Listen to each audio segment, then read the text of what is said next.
This has to be one of the most ass-backwards court decisions I have ever heard of in my life.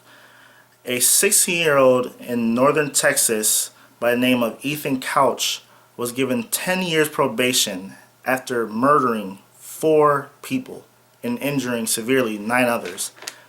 He was driving a Ford F-350 while so drunk that his blood alcohol content was a 0.24, which is 3 times the legal limit for an adult, and he had traces of valium in his system. And you want to know what the defense team actually used to get this teenager off on a 4-count murder charge?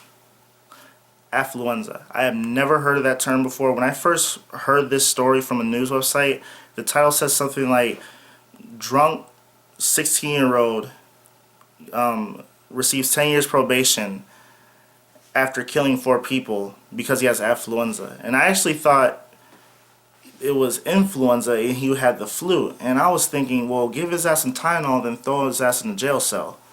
But that wasn't the case. The defense team actually said that because he was brought up in such a wealthy environment where he got everything he wanted, he never faced consequences for none of his bad actions. He was actually caught with a 14-year-old naked, passed out drunk in his truck, and he didn't see no kind of punishment for that whatsoever. So let me get this straight. In the eyes of our justice system, or at least in the eyes of this judge, Ethan Couch, who has never been held accountable for his action, who doesn't know right from wrong, who just killed 4 people because his blood alcohol content was 3 times over the legal limit for an adult. The best way to punish him is to give him 10 years probation at a luxury spa resort. I don't know what to say to this kind of stuff, man. It's like, it seems that if you have money or some sort of influence or power, that the legal system for you when you do something wrong, it's different from everyone else. Just take this in consideration. If Ethan Couch would have used a gun to kill these 4 people and injure many others, this would have been considered a mass shooting. The FBI actually classifies mass shootings as 4 more people being killed. So if Ethan Couch would have used a gun, this would have been a mass shooting. Now, by the logic of the defense team, let's say TJ Lane, the person who shot up a high school in Chardon, Ohio, which is about 50 miles from my house, who shot up in high school, killed 3 people, and let's just say he was rich. Because he was, if TJ Lane was rich, his affluenza made it so he didn't know right from wrong, and that's why he killed someone. So he should be given a chance at reforming himself.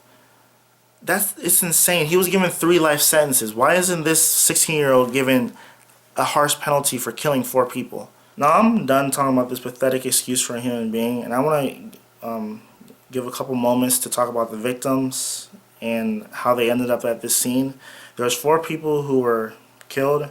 Breanna Mitchell, who was 24 years old, Brian Jennings, who was 41 years old, Shelby Boyles, who was 21 years old, and Hollie Boyles, who was 52 years old. Hollie Boyle is actually the mother of Shelby Boyle. So the story with the victim is that Breanna Mitchell had a flat tire, and so she pulled off to the side of the road. And the house she was parked out in front of, the 2 people came out who were Hollie Boyle and Shelby Boyle, and they went up to her to see if she needed any help, if she needed to use a phone. And another person who drove by and saw that Breanna Mitchell was in need of assistance, his name is Brian Jennings, actually pulled his truck over to the side and was trying to assist with helping Breanna Mitchell.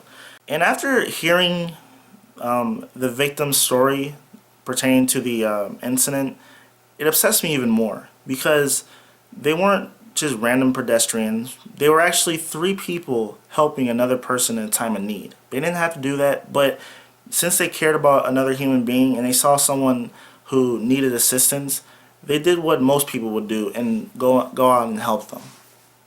Now, in closing, this case needs to be revisited by the Justice Department. There needs to be calls for action. I mean, I want to start a petition or something. I don't know. I'm going to put some petitions, some links in the description below to see how you can help, like help the family or sign any petitions. That I'm going to try to like find some of those, try to help in any way, shape, or form to making sure that these people receive justice, because I think that it doesn't matter how rich you are, how poor you are, justice should be applied evenly to everyone. Just because you are extremely rich, and on the flip side, even if you're extremely poor, you know, once you get to a certain point in life, people need to live with their consequences. And this person, to receive a 10-year probation at a luxury spa rehab, it's worse than a slap in the face to the families of the victims and the friends of the victims, because their loved ones will never see them again. And this person, he might not learn a damn thing at that luxury resort that he's going to. I'm disgusted, and that's all I gotta say. Thanks for watching.